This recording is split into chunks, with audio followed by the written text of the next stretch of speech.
para Victor, que hoje é patrocinadora do Palmeiras, que também foi cancelada essa operação. Sim. Foi cancelada também uma outra operação, que era a manga da camisa do São Paulo. Esse por uma outra questão, mas também travou lá no conselho, porque estão vendo se vale mesmo, se o negócio está certo e tudo mais. Arnaldo, esse é mais um dos problemas do São Paulo, além de, claro, das questões todas dentro de campo, um monte de desfalques para o jogo contra o Corinthians, e o Crespo pode até ter que improvisar. Provavelmente vai improvisar. Quer que eu comece por onde? No campo, cara, pouca coisa. Provavelmente, de novo, o São Paulo não vai ter jogadores suficientes no banco de reservas no clássico com o Corinthians, né? São 13 lesionados e tem os 3 da data FIFA aí, que a gente não sabe em quais condições vão voltar, né? O Bobadilla na seleção paraguaia, que não tem o tamanho do Gustavo Gomes. O Tapia na seleção chilena, que tem sido titular em todas as partidas, e o Ferrarese, que é o novo capitão da seleção venezuelana. Então, esses 3 podem se somar aos 13 machucados e serem 16 desfalques. O pessoal do Sub-20, que vinha sendo utilizado pelo Crespo, voltou para o profissional para completar o time, mas o São Paulo contra o Corinthians vai ser uma espécie de Frankenstein, né? A temporada meio que acabou pro São Paulo, né? Em termos esportivos, tá? Um final de feira, não tem estádio para jogar, todas essas coisas todas. E na questão do contrato que você disse, tem uma situação que vai se revelando aos poucos, que é o esfarelamento do governo Júlio Casares, presidente do São Paulo, no penúltimo ano de mandato, em que ele não consegue mais aprovar coisas como ele aprovava com um simples estalar de dedos, né? Era assim até o ano passado, qualquer coisa. E agora você já nota que não passou o fundo de Cotia. Esse contrato da manga foi e voltou. Isso tudo vai prenunciando um cenário político para o ano que vem, em que aquilo que já era certo, o Casares eleger seu sucessor, já não é tão certo assim, né? E acho que o ano que vem vai ser uma carnificina política, enquanto o time de futebol pode ficar como ficou no segundo semestre desse ano, no limbo, esquecido, né? Eu acho que o ano que vem é um ano muito desafiador para o São Paulo esportivamente, porque não me parece que vá haver investimento forte no time de futebol, e que a política vai tomar conta, como acontece normalmente nos clubes de futebol no último ano de mandato, né? É um cenário bem preocupante. Sim, bem preocupante. Vamos fazer o seguinte. São Paulo. Galera, a data marcada no São Paulo é simplesmente espetacular e maravilhoso. Eu estou trazendo para vocês passo após passo, atualizando vocês de tudo que está acontecendo em relação ao São Paulo com o Diego Fernandes, né, o investidor da SAF, um lobista, um cara interessado em melhorar o São Paulo. Tem foto dele em um almoço ali com o pessoal do São Paulo. Me dá constrangimento de ver aquele cara ali, né, com aquela galera ali, independente, uma coisa assim, retrógrada, né, ultrapassada, uma coisa assim absurda. Bom, mas nós temos, aquilo que eu falo pra vocês, nós não sabemos de fato a que pé que anda, né? Vimos um entusiasmo muito grande em relação à chegada do Diego Fernandes no São Paulo, a um início de conversas, de tratativas, depois deu uma esfriada, algo que seria natural. É óbvio que a gente vai encontrar resistência dessa galera que tá lá, que pra mim está lá pra destruir o São Paulo todos os dias, em relação ao conselho, à gestão, à diretoria, essa forma como eles se conhecem e fazem as coisas. É óbvio que a gente já sabia que nós iríamos encontrar muita resistência pro Diego Fernandes. Mas o Miller soltou uma bomba muito bacana, ele abriu uma data, né, e não só a data, o fato dele falar o que ele falou me dá muita esperança em maiores interações ainda com o Diego Fernandes, uma vez que nós já tínhamos esfriado, já tínhamos visto aparentemente esfriar com o São Paulo. Então o Miller fala, o Diego Fernandes, ele fala assim, ó, ele pega o celular e ele fala, o Diego Fernandes acabou de me mandar mensagem no dia 16 de dezembro vai ter uma movimentação, vai ter uma bomba, vai ter um presente pro São Paulo, tal, algo bombástico, algum tipo de estardalhaço envolvendo o São Paulo e o Diego Fernandes, o que pra mim é maravilhoso, né? Esse cara, tudo que a gente vê do que ele faz, da onde ele põe a mão, da onde ele conversa, da onde ele chega, com o tipo de pessoa, com o nível de gente que ele conhece, cara, ele não é brincadeira, né? Então, pra mim, isso dá um gás, dá uma renovada no gás em relação ao Diego Fernandes, pra nós termos esperanças, finalmente, de mudar o São Paulo, né? De tentar mudar, de começar uma conversa, de esboçar algum tipo de reação, de mudança, pra tirar essa diretoria horrorosa, patética, que há muitos anos está no São Paulo. Então, isso pra mim é muito bacana, muito legal também. Galera, o São Paulo anuncia de forma oficial, São Paulo vai atrás agora de 3 reforços imediatos, né? Zagueiro canhoto ali pra dar a segurada no Sabino, Sabino que hoje tá merecendo ser titular do São Paulo, né?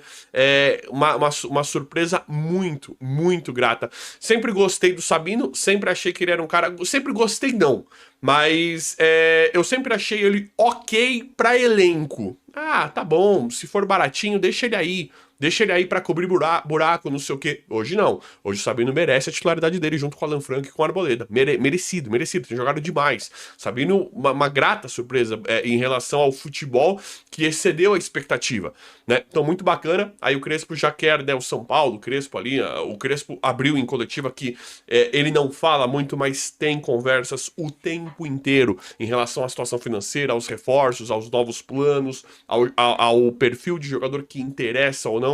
Então, zagueiro canhoto é a primeira posição. Primeira não, né? São 3 posições chaves, mas zagueiro canhoto é uma delas ali pra suprir a ausência do Sabino caso aconteça alguma coisa, né? Que sempre vai ter uma carga gigantesca de jogos, suspensão, controle de carga, várias coisas. Então, um dos reforços é zagueiro pela esquerda. Outro reforço é meio-campista, né? Acho que mais especificamente falando, segundo volante. E aí eu trouxe o Fausto Vera, né? Segundo volante para não depender tanto assim do Marcos Antônio. Hoje precisa ser um cara muito bom de bola. Hoje o Marcos Antônio, ele é uma peça muito importante pro time do São Paulo. Então você precisa trazer um cara muito bom de bola, tipo o Marcos Antônio. E eu trouxe o Fausto Vera porque acho que é um cara nesse perfil que o São Paulo vai contratar e trazer, né? Mas é difícil, não é fácil você trazer um jogador desse nível. Não elogiando o Fausto Vera, tá? Porque o Fausto Vera, eu lembro muito bem, ele foi pro Corinthians assim que o Galopo veio pro São Paulo. Foi basicamente o mesmo tempo. E lá ele tinha mais oportunidades que o Galopo. Mas o Fausto Vera começou jogando bem do Corinthians, depois caiu demais. Eu adorava o futebol do Fausto Vera, pra mim caiu muito. Então, eu quis trazer o Fausto Vera pra essa discussão, pra essa conversa nossa, porque é difícil essa posição. São Paulo adora contratar volantes, segundo volantes, meio-campistas no geral, né? E principalmente agora, pra não depender tanto do Marcos Antônio ou... Perdão, gente. Quando o Marcos Antônio não puder jogar, ter um cara à altura. Só que precisa contratar direitinho, não é fácil. Você vê, nós temos ali... Precisa trazer um cara tipo o Richard Rios, que quando o Palmeiras trouxe, não estava tão valorizado quanto eles venderam. Você precisa ser muito, muito inovador, dar sorte, precisa trazer um cara bom. Precisa ser um cara tipo o Richard Rios, que começa ali, não era um jogador mundialmente conhecido, não era um jogador tão interessante, promissor. Aí o cara destruiu no Palmeiras, o Richard Rios. Aí foi vendido por uma fortuna. O Fausto Vera é o exemplo que nós não precisamos. Não é um cara tão barato e é um cara que, pra mim, deu errado no Corinthians. Pra mim, ele é um cara que ele deu errado. Ele é um cara que hoje eu não queria no São Paulo, mas pelo que nós estamos vendo, o São Paulo vai contratar um jogador da mesma posição que o Fausto Vera. Acho interessante a gente trazer esse comparativo pra suprir, né, a necessidade do Marcos Antônio na formatação, na montagem do time pro elenco de 2026 pro Crespo. E outra posição que a gente já imaginava era meio atacante. Independente do que aconteceu com o Oscar, ainda bem que está de alta, né, graças a Deus. São Paulo já iria dar uma olhada em meio atacante como sempre faz. Acho que essa é a grande dor de cabeça do São Paulo para trazer, né? Trouxe o Lucas, ele é um meio atacante de forma informal, digamos assim, né? Ele não é um cara tanto de criação de jogada, ele acaba criando às vezes porque ele é muito bom, só que o Lucas ele é muito mais explosão, ele é muito mais atacante, muito mais um cara, um striker ali, um cara para atacar as linhas, né?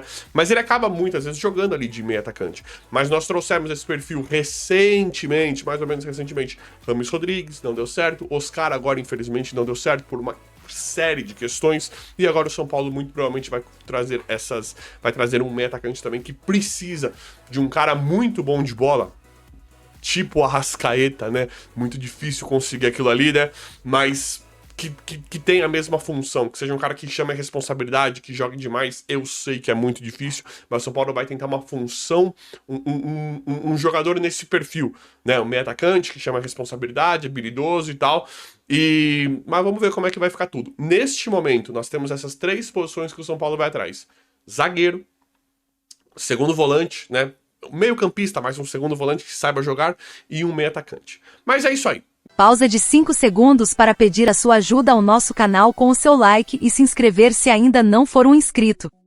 Bom, será criado um ambulatório aí de medicina regenerativa e reparativa no CT da Barra Funda. Esse projeto está em fase aí de obtenção de licenças na prefeitura da cidade de São Paulo, tá? Tem previsão para estar funcionando até o dia 15 de janeiro. Essa novidade já foi até anunciada pelo clube há alguns dias, tá, rapaziada? O projeto terá custo zero ao São Paulo, o Tricolor não vai gastar nada com isso, é uma parceria que está sendo feita, e esse projeto custará aí ao todo em torno de 21 milhões de reais, né, em 3 anos, 7 milhões por ano. Esse valor considera a construção do ambulatório, em valores gastos com profissionais e fornecimento de insumos sob demanda, tá? O ambulatório será utilizado aí por atletas profissionais da base e também do time feminino, tá? A promessa é que essa inovação aí vai reduzir o número de lesões no elenco, né? Com tecnologia, inovação, vamos ver se vai dar certo, né, rapaziada? Mas é o que eu já falei. Não adianta você colocar uma Ferrari para um motorista de Kombi dirigir, não é a mesma coisa. Ou seja, não adianta você trazer tecnologias e mais tecnologias para os dinossauros lá do CT da Barra Funda comandar, porque eles não sabem operar, eles não sabem utilizar máquina nova. Então, é algo que tem que ser repensado, e o São Paulo deve contratar novos profissionais da área da saúde, departamento médico, para reforçar aí o DM tricolor. Últimas notícias do São Paulo com 2 exclusivas. Uma sobre o Diego Fernandes e outra sobre o Lucas Moura. Vou te contar detalhes sobre as situações de ambos. O que temos no dia 16/12 e o que acontece com o Lucas Moura. Bora também falar sobre um patrocínio que pode caducar. O conselho iria votar, não votou. E eu vou te explicar um pouquinho mais detalhes do porquê isso aconteceu. Antes da gente trazer todas as informações aqui do vídeo, lembrando que hoje é um oferecimento da Mandaká, a parceira aqui do nosso canal, que tem deliciosas marmitas, sucos doces, lanches, mini tortas e mini pizzas. Confie em mim, você vai gostar demais. Um precinho camarada a partir de R$16, você já garante uma refeição completa. E além de tudo, eu estou te dando o meu cupom Alexander para você ter R$60 de desconto na Black Friday. Então aproveita, não perca tempo. Comida de qualidade e afetiva é com a Mandaká. Aqui embaixo na descrição também tem o link para você se tornar membro deste canal e ter conteúdo exclusivo. São vídeos exclusivos, tem vários benefícios, grupo do WhatsApp, vídeos antecipados, enfim, tem muito conteúdo a partir de 5 conto. Você já consegue ter uma gama de variedades. Conto com você aí para também se tornar membro do canal. Beleza? Vamos embora! Vamos trazer as informações do São Paulo, vou deixar as 2 exclusivas para depois. Bora falar primeiro dessa situação aí da Magno. A votação do Conselho Deliberativo referente ao patrocínio da Magno Bank acabou sendo adiada. A informação que foi dada primeiro lá pelo Gabriel Sá, do Arquibancada Tricolor, e a gente vai destrinchar um pouquinho mais sobre essa situação.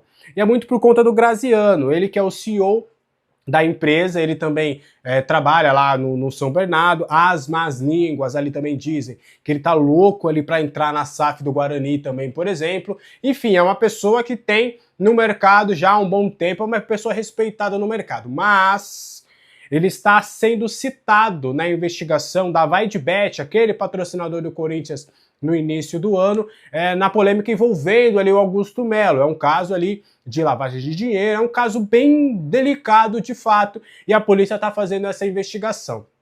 Por conta dele ter sido citado, que é o dono, o CEO da empresa, com quem o São Paulo acabou de fechar o patrocínio, por ele ser citado, vários membros do conselho entraram em consenso de que era o melhor aguardar um pouco mais para entender de fato esse cenário, para depois sim, quem sabe, acabar votando. Pelo que eu conversei de pessoas de situação e também de oposição. Pelo que eu pude entender, é mais para uma precaução, ó, vamos contatar, vamos dar uma olhada no inquérito, vamos olhar a investigação, porque às vezes o cara é só citado e não é nada demais, entendeu? O cara foi só citado. Quando a gente fala citado, não quer dizer que o cara arrumou um problema, muito pelo contrário, ele só foi citado dentro de um processo. Vou trazer para vocês, por exemplo, lembra do São Paulo, daquele caso do PCC? O São Paulo também tinha sido citado naquele caso, mas ele só tinha sido citado porque o São Paulo tinha sido lesado, entre aspas, naquela questão. Então, quando a gente fala citado, né, parece ser algo grave, mas pelo menos por enquanto não. Então, os conselheiros querem analisar essa situação, querem dar uma olhada, olharem o inquérito para ver se de fato, ó, não, realmente ele foi citado, mas não tem nenhum problema, bora voltar para a votação e bora aprovar esse patrocínio. Então é mais ou menos esse cenário, lembrando que o patrocínio da Magnum vai render ao São Paulo, ou deve render ao São Paulo, cerca de 3,6 milhões por ano até 2031. Esse valor para as mangas do clube.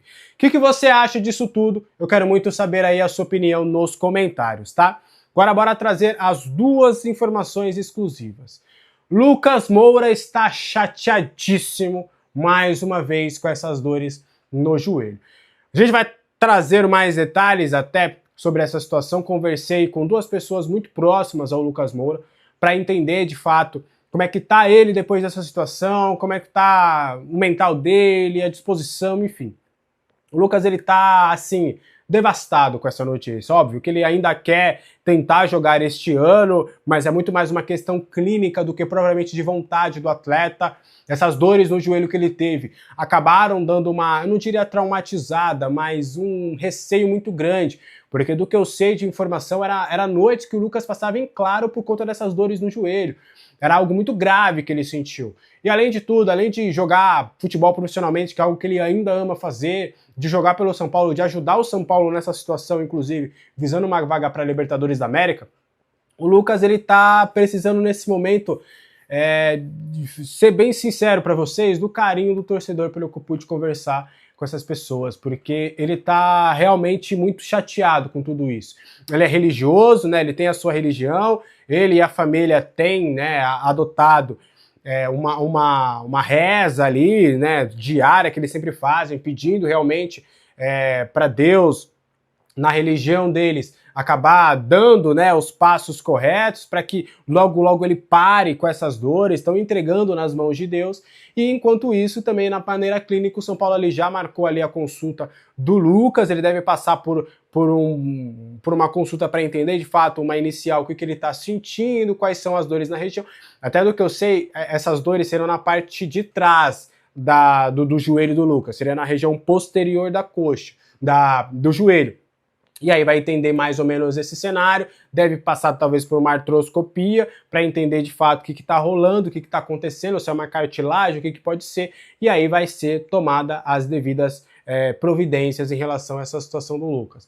Mas ele está numa situação assim que está bem chateado mesmo, ele acreditava que depois de tudo que ele passou, ele finalmente poderia ter continuidade na carreira no São Paulo, mas pelo menos por enquanto isso ainda não é possível por conta dessas dores. O que você acha disso tudo? Quero muito saber aí a sua opinião nos comentários, tá? O que teremos no dia 16/12 sobre Diego Fernandes? Bora entender um pouquinho mais esse cenário. Tudo começa com o Miller, ex-jogador e ídolo do São Paulo. Na Gazeta Esportiva ele fala que ele conversou com o Diego e foi falado para ele que no dia 16/12 teria uma grande coisa que aconteceria. E aí, baseado nessa informação, a gente vai conversar com algumas pessoas dentro do São Paulo. A gente tem uma impressão, não é uma informação, a gente já está conseguindo uma proximidade legal com o pessoal do Diego Fernandes. E aí, o que a gente tirou da nossa apuração é que no dia 16/12 deve ser apresentado finalmente o projeto concreto por parte do Diego Fernandes do que ele quer de fato no São Paulo. Seria mais ou menos um modelo de negócio. Ele faria um modelo de negócio, né, um PowerPoint, um PDF, mostrando realmente o projeto concreto, que foi algo que pegou muitos conselheiros internamente, porque ele teve ideias, jogou ideias, mas ele não apresentou um projeto concreto, um projeto de fato. E aí nesse dia 16/12 seria este momento onde ele apresentaria o projeto. Não ficou claro na minha apuração, e eu sou bem sincero para vocês, insisti, mas eu não consegui essa resposta, se essa apresentação do projeto seria para os conselheiros do São Paulo ou se seria algo público, porque o Diego ele tem usado, né, a sua imagem, ele tem usado a maneira pública, as suas redes sociais também, para ganhar apelo popular, para, quem sabe, pressionar lá os conselheiros do São Paulo, porque a gente sabe que a política do São Paulo é complexa. Então isso não ficou muito claro para mim, se vai ser algo que, sei lá, ele vai postar no Instagram dele, vai fazer um Reels, alguma coisa explicando o projeto, vai fazer alguma coisa, não sei, uma coletiva de imprensa, não sei, não me deram detalhes sobre isso, mas que esse dia 16 seria para ele de fato apresentar esse projeto. Estamos no dia 18, vamos ter que aguardar, mas deixando bem claro, para acontecer o que o Diego quer, vai demorar um tempinho ainda, tá? Acredito até que não deve nem ser no último ano de mandato do Casares algo concreto. Pode ser algo encaminhado, mas algo concreto é bem difícil. Então, vamos aguardar as cenas dos próximos capítulos para entender de fato o que o Diegão vai querer do São Paulo, qual que é o projeto de fato que ele vai ter dentro do São Paulo. O que você acha disso tudo? Quero muito saber a sua opinião. Outro nome de destaque é o do Nicolas Boshardt, que recentemente renovou o contrato com uma multa milionária de mais de 400 milhões de reais, lateral esquerdo de apenas 18 anos de idade, titular também das categorias de base do São Paulo e também deve ter oportunidades para essa reta final do Campeonato Brasileiro, né? Os dois titulares da posição, Enzo Dias e Wendel, não jogam mais esse ano, né? Fica em tese ali o Patrick para atuar pela posição, que não é uma unanimidade. Quem sabe o Ferreirinha em alguns momentos de alguns jogos improvisado, né? Mas o Crespo pediu aí para o Nicolas integrar o treinamento junto com o profissional e se ele se destacar, ele deve ter oportunidades nessa reta final de Campeonato Brasileiro. Além deles, outros dois jogadores também estão treinando ao lado do elenco para essa partida de quinta-feira. Pedro Ferreira, meio-campista, e Paulinho, centroavante, também campeão da Copinha, né? O Paulinho disputava a posição com o Rian Francisco ali no Sub-20. O Rian é um meteoro, né? Fez muitos gols, mas o Paulinho também fez gols importantes com a equipe Sub-20 do São Paulo, tá bom, galera? Então, muitas novidades aí para essa semana. Novos jogadores, né? Para o nosso plantel, para essa partida importantíssima contra o Corinthians. É um confronto direto, né? O São Paulo hoje está apenas a 3 pontos à frente do nosso rival. Se perder, empata. Se ganhar, se distancia de 6 pontos. E se empatar a partida, mantém a distância de 3 pontos. Mas, obviamente, a gente pode até perder posições aí no campeonato se a gente não começar a pontuar, né, rapaziada? Então, para esse jogo de quinta-feira, muitas novidades e a gente vai trazendo bastante sobre isso nos próximos vídeos também. Agora eu quero falar sobre um nome que está no radar de São Paulo e de algumas outras equipes, tá bom, galera? Meio-campista Bitelo, né? Ele que foi revelado pelo Grêmio, ele que está atualmente na equipe do Dinamo em Moscou e Dinamo está voltando ao futebol brasileiro nesta próxima janela, né? O jogador não se adaptou, não está tão feliz e já falou que vai voltar ao futebol brasileiro. Hoje o Grêmio, né, é o principal interessado em repatriar o atleta. Só que o São Paulo entra onde nesse negócio? Primeiro que é um interesse, né, um jogador ali de meio de campo. E o Bitelo é muito amigo do Ferreirinha, né? Os dois jogadores são aí de longa data amigos da equipe do Grêmio e são parceiros até hoje, né? Os dois sempre quando estão com férias aí conciliadas, estão juntos e tudo mais. E o São Paulo tenta utilizar uma ligação do Ferreirinha para tentar convencer o Bitelo a jogar no tricolor em 2026. Como eu falei, o principal interessado é o Grêmio, o clube que o revelou. Depois o Grêmio vendeu, ganhou dinheiro, né, indo do Grêmio para a equipe do Dinamo. O Bitelo foi para lá e agora está voltando ao futebol brasileiro. E o Ferreirinha pode ser um triunfo importante na negociação, já que eles são bem amigos, né? E o Ferreirinha pode fazer aí esta ligação para o Bitelo ser jogador do São Paulo em 2026. Deixa aí nos comentários, né, que hoje a gente está apenas trazendo o nome, né? Mas a gente vai falar bastante com certeza sobre isso daqui para frente, daqui para o fim do ano, né? E obviamente, né, será o período de contratações do São Paulo, já que em janeiro já começa Paulista, já começa Brasileiro, a temporada 2026 vai pegar fogo e vai começar bem antes do que a gente está acostumado. Então, os reforços, galera, para 2026 vão chegar aí para dezembro, tá bom? Então já vai se acostumando, já vai ali, ó, se preparando, porque muita coisa vai acontecer nesses próximos dias. Estamos na metade do mês de novembro, ainda em reta final de 2025. Mas 2026, meu amigo, já começou nos bastidores, tá bom? Vamos trazer